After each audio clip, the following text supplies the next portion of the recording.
Good evening, prep parents of Surf Coast Primary School, and welcome to our Health and Physical Education Parent Information Night. Thank you all for coming. It's so great to see so many of you here tonight. My name is Sarah Parker, and I am the Health and Physical Education teacher at Surf Coast Primary School.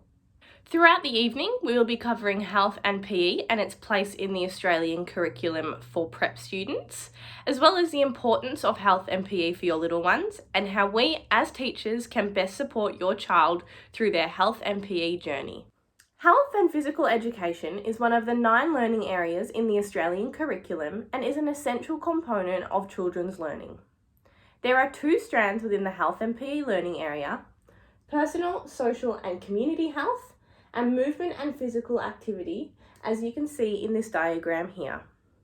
These 2 strands are then broken down further into 3 substrands, with each of these substrands incorporating focus areas, which outline specifically what the students will cover through the health and PE curriculum. This is what health and PE looks like in the Australian curriculum for prep students. Health and PE is based on an 8% time allocation per year.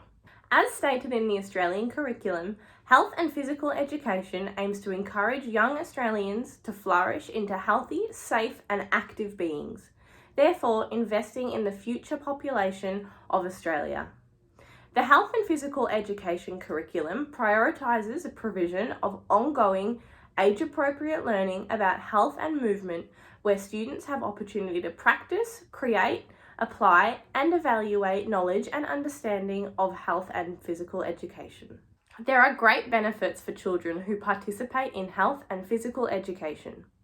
Overall, health and PE empowers children and equips them with the necessary skills and knowledge to choose positive behaviours, therefore advocating for the health and well-being of themselves and others. Health and PE teaches children how to work both individually and in a group, and equips them with essential social skills and teaches turn-taking. Health and PE can improve children's emotional well-being, mental health, academic achievement, and self-efficacy. Furthermore, participation in physical education assists children in reaching the government-recommended physical activity and sedentary behaviour guidelines. We will now move on to the physical element of the health and PE curriculum.